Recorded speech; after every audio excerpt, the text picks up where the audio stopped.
This week on Shift Points, we're back in the tech shed with Brian Mace, and we're looking at race carburetors. Thank you guys for joining.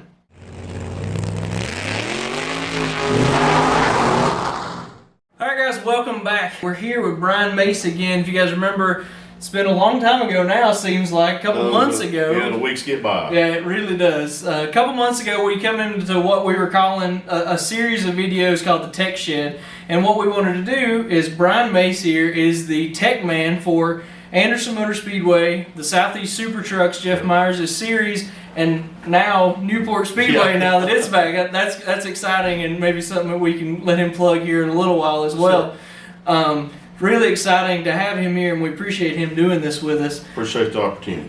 But the first thing that we're going to do this week is break into carburetors. This is kind of like a magic to a lot of people. There's a lot of things that happen in a carburetor, or that can happen in a carburetor, that can improve the performance of an engine. But also sometimes I think maybe, in my opinion, maybe sometimes people put a little bit too much thought into them. For real, especially on the street, a lot of times people will put too much carburetor on. Yes. In today's racing, we basically have the 650, which we have here today. A lot of classes will run a 500 two-barrel. Yeah. We'll run a what they call a 450 two-barrel, which is the 500 with a puck necking down to a 350 base plate. And then some of the classes still run a 350 two-barrel. Okay. So we also really right now with the Southeast Super Truck series with the 603 crate engines in our limited series, we also run a 390 4-barrel. So there's a few carburetors that we're still racing. I think the bigger you get, the less voodoo and magic there is. Yeah. And I'm used to the time spent and money spent on the 350s and 500s was ridiculous. 390s I always felt like tuned and acted a lot like a 350. The 650s, I don't feel like there's as much magic. Okay. But all carburetors, if you would, do restrict and control what air and fuel can get into the engine. So, absolutely. We'll take a look at this 650 today. At every racetrack I'm at right now, currently we're using Bolo's products for their carburetor gauges. They're economical, they're consistent, and they're a little to the safe side, if that makes any sense. Gotcha, yeah, makes sense. By about a thou, maybe two. So a thou per side in some cases. So if your carburetor does not match the BLP gauge, she's pretty wrong. Something's going on. Something's up. Sure. Something's up. Fair. So, all right, cool. Well, first thing I want Brian to do, I want him to dig into the tools that he has here in his case, and we'll kind of talk about those a little bit, what each one's for, and then we can dive into the actual carburetor and showing what each one's checking along the way. all right. So basically, again, here's the tools we're going to use for our 650 carburetor check. These are Bolo's products. Again, you can go on their website and order any of their tools for the carburetor sizes that you need. And basically, it's not rocket science. We've got this tool right here. We want to check the bottom of the carburetor. We're going to check the base plate diameter, being the throttle plate. And then if you're running an adapter, 4-hole adapter, which most series let you run, we're going to check that as well. This next gauge will be for checking the venturi on the carburetor. The neat thing about the venturi on the carburetor, it has been through the years often egg-shaped or oblonged. So a lot of times different tech guys will take either a light under that tool, looking up from the bottom of the carburetor to see if there's light around it, or they'll build a box and set it on. But we're looking for a concentric and 2-size venturi with that gauge. Right here, checking the top of the booster, and also checking the bar in the booster at the top with that tool. Boosters, positioning of the boosters, size of the boosters, very important to airflow. Often, again with the smaller carburetors especially, something that could be tinkered with. We've got a couple of more tools to identify that in a minute. This tool right here will be on the throttle shaft, the base plate. Make sure the throttle shaft has not been thinned for performance enhancing purposes. Back to the booster, this tool here will check the height or length of the booster. Hook on the bottom, come up. Pretty simple gauge there to check the height or length of the booster. Once the base plate is off and the carburetor is upside down, again, we would use this tool to make sure that the booster has not been tapered, which is always a pretty quick way to get some CFM flow. And then last but not least, on top of the carburetor, we'll check and make sure the booster height is not raised, again enhancing airflow at that point. So with these few tools, it's pretty easy to do a quick check pre-race on the top of the carburetor with the Venturi and the boosters and booster height. Post-race, we'll take it apart and use all the gauges to confirm that everything is on the up and up and everything's legal. All right, first thing we want to do, we brought in the carburetor here, and what I want Brian to do is we're going to kind of do this chronologically throughout the weekend. So when we first show up, especially the Southeast Super Truck race, a normal weekend schedule looks a couple practice sessions, then there'll be a point where the tires are distributed, Ken will go get our tires, and then we're going to put those on and roll it into the take shed. And then you'll go through, usually do a carburetor check, you make me pull the air cleaner off, and we do a quick check before we ever make a qualifying lap. So that's what this first step is going to be. And you always shake really bad. I'm always just a little nervous. I told you. Air cleaner. I told you. Well, what if I drop it down in there? So pre-qualifying check typically will involve, again, we're going to check the Venturi size, make sure there's nothing crazy going on here. You want to be gentle doing this so you don't knock anything loose, cause any damage to the carburetor. Specifically with this tool, again, we're going to check the bar in between the boosters or in the booster itself.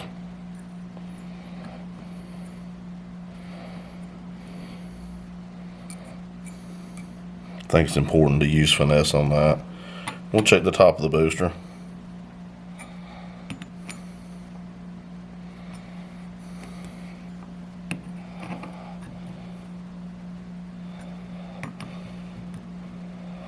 And then one more quick check with booster height.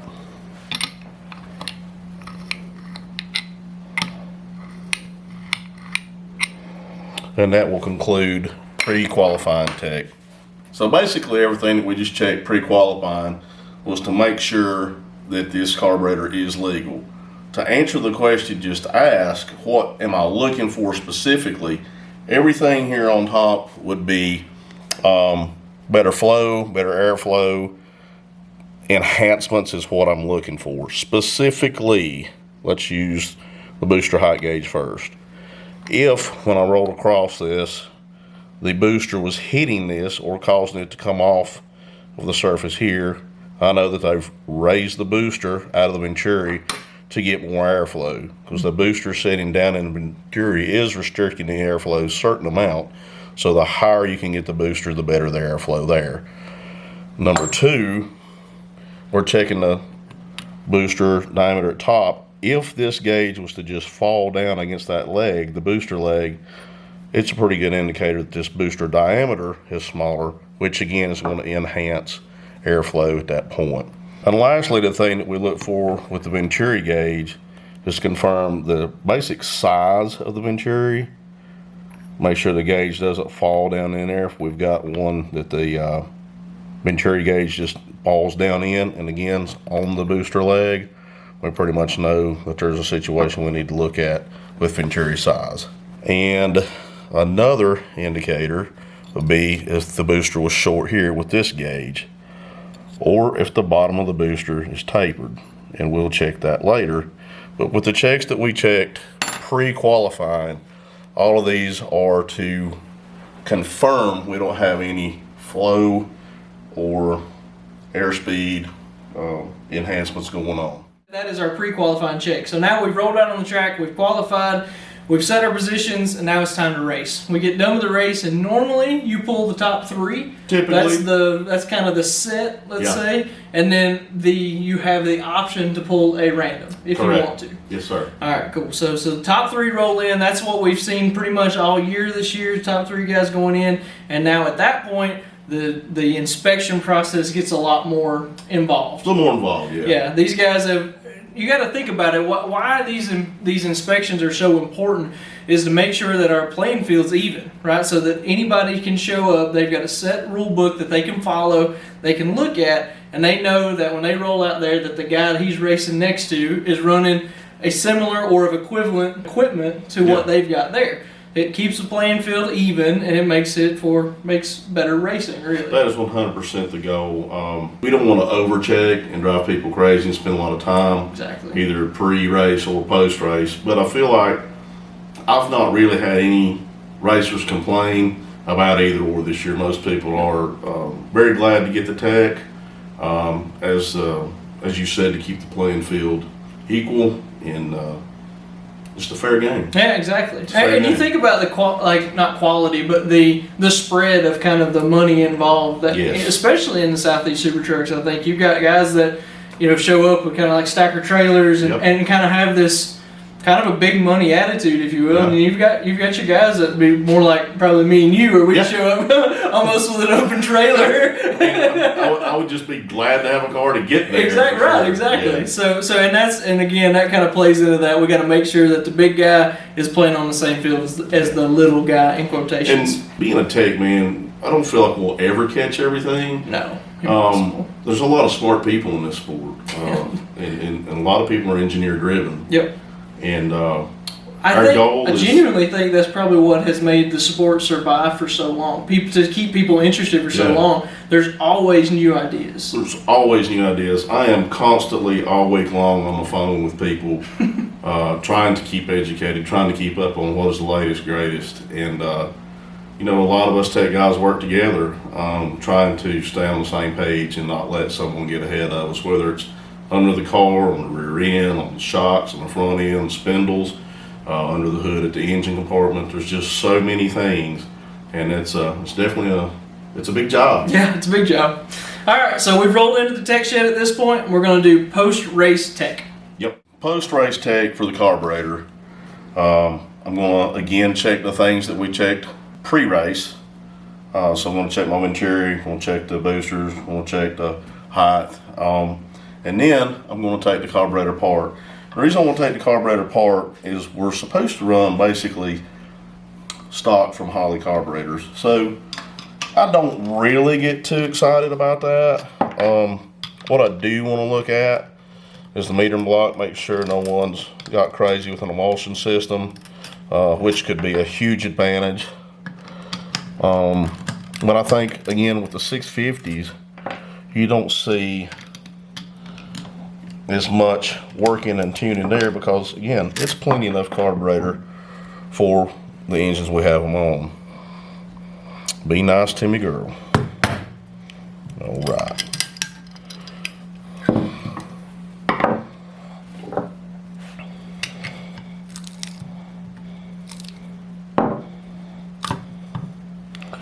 So this does look like it has a very stock emulsion system. What I mean by unstock would be 5-6 holes through there. It's been changed to add to that emulsion tube right there. We could also see changes here in the idle circuit.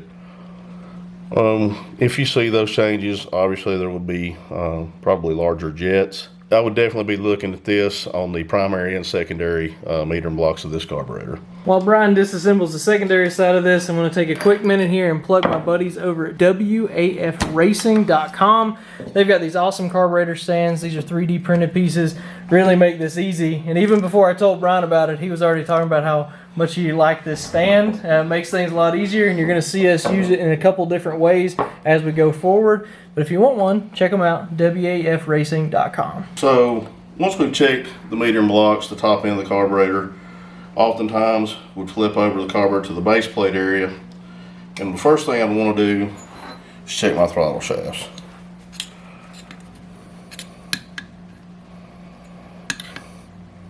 Make sure I don't have any thin throttle shafts, again, which would increase airflow, which is, again, all you're trying to do with any carburetor is increase the airflow. Once everything's fine there, we'll take the base plate off.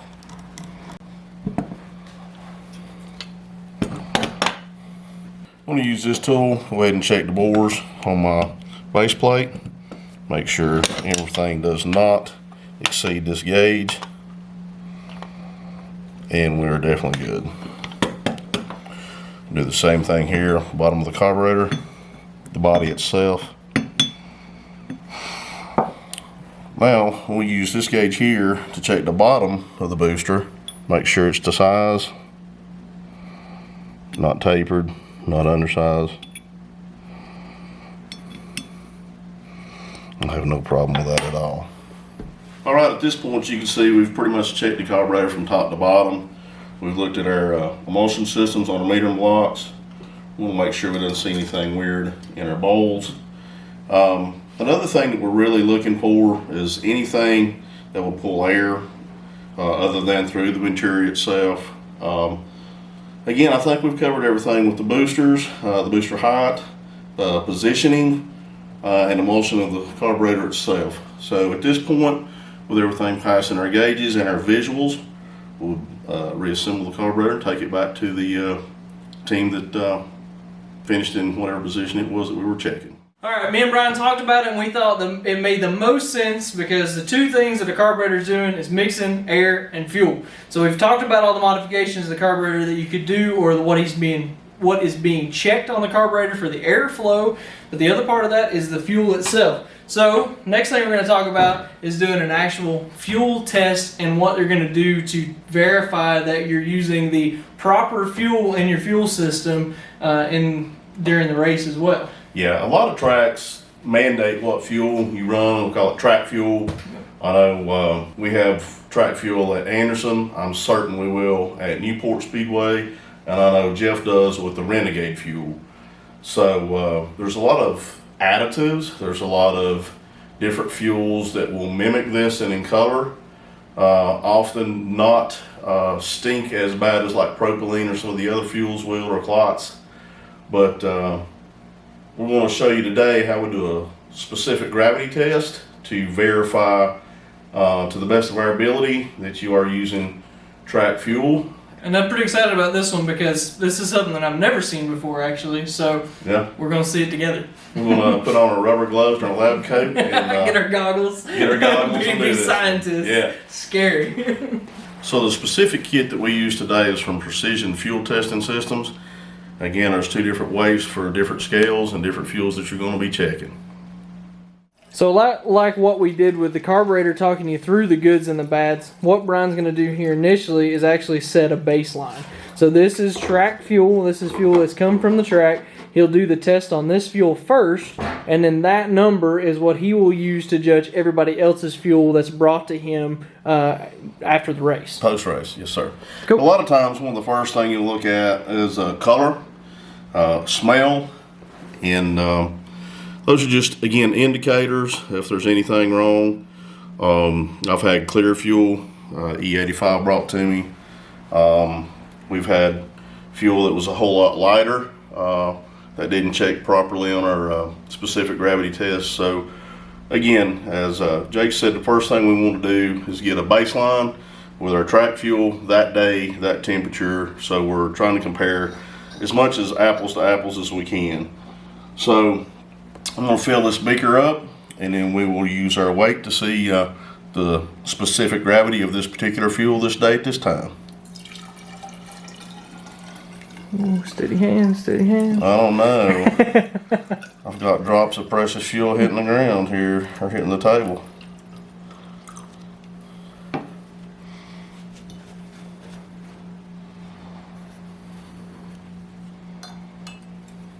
And we're going to have more hit, maybe.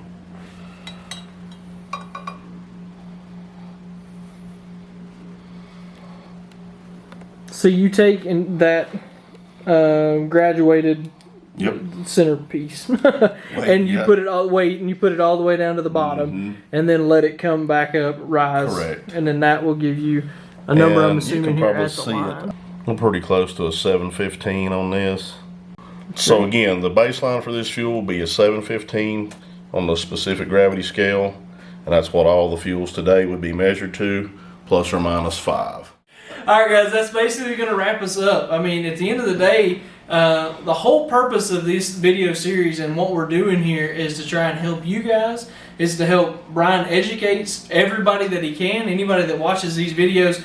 So with that being said, it's really important, if you guys have a racer in your family or somebody you would think would find this interesting, share it with them. Send them the link, subscribe to the channel, do all that. That helps me out a lot. It helps us keep doing this, helps us keep going along. But again, at the end of the day, what I really want to do, and I just told Brian that a few minutes ago here, at the end of the day, we want to make videos that help people along the way, and this one is helping a pretty large group of people here in the short track racing group. So that's what we plan to do with these videos. And the other part of that is, if there's something else that you guys want us to talk about, maybe quicker than we have it queued up, we're trying to do these.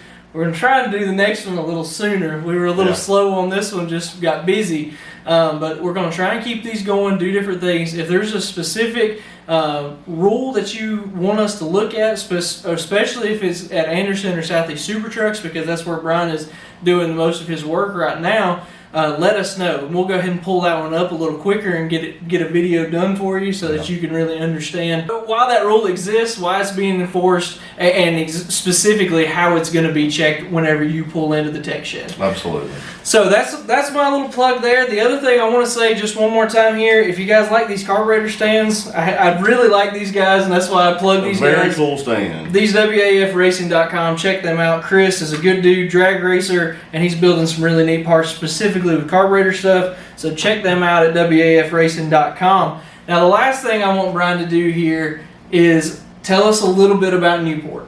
It's coming back. It's back. It's back. It's back. I mean, they've run. Back. I mean, we've had a practice session already. They have had a practice session already. I cannot tell you how excited I personally am to be a part of that.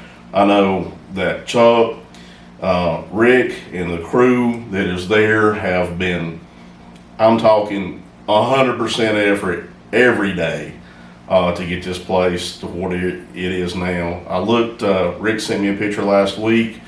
They're about halfway down on the remaining stands. I know they've got a big rally show coming up the 14th. Okay. And first race back October 5th with Southeast Super Trucks, right? Couldn't be more excited about that. I'm really excited. See, I've never seen a race. I've never been to a race at Newport. Never, my whole life. Newport's a pretty fast track. There's a lot of banking there, even though you don't see a lot of people super high on it. Yep. It's just a fast track. Eugene calls it a mini Bristol. It is awesome, and it's looking great. Yeah. The staff there, again, I can't say enough about Rick, Chuck, and the crew there. That's really been putting in 100% effort.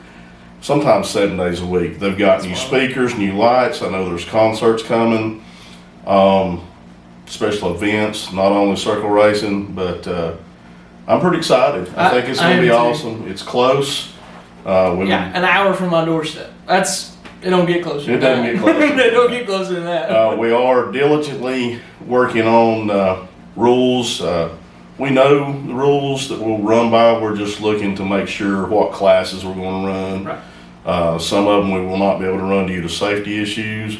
Some we won't be able to run due to enough people wanting to run there on a weekly or bi-weekly basis. So there's some information that we're collecting. I'm getting in a spreadsheet to present to Rick, and those guys are going to be able to figure it out and let us know something soon. We plan on having some answers. I know a lot of people are interested in when we'll know something. Mm-hmm.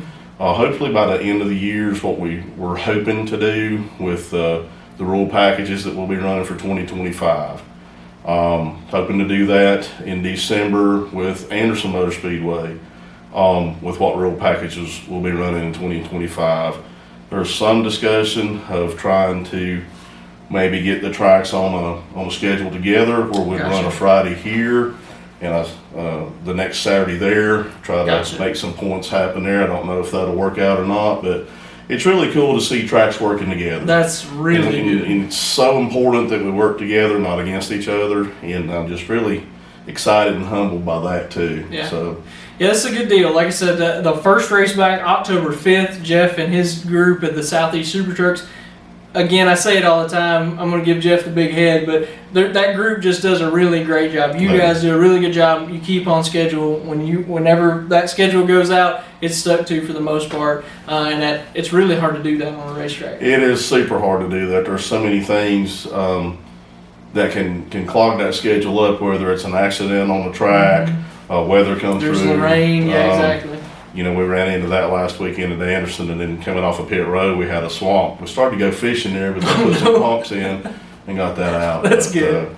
Well, the next time that you can also see us, I guess Anderson racing this Friday, right? We'll be racing this Friday Gotcha. with the Southeast Super Trucks at Anderson Motor Speedway. That's Saturday. Yep. Saturday, yeah. Okay, so this coming Saturday, so this video should go out on Friday if I do my job right. So that'll be out on Friday. So tomorrow, when you see this, you can go ahead and start getting ready to come down to Anderson Southeast Super Trucks down there. And we really appreciate you guys joining us. Like I said, let us know anything that you want to know more about, and we'll keep these going as long as you guys watch. Absolutely. So, thanks for joining us in the Tech Shed. We'll see you next time. Thank you, brother. Thanks, bud.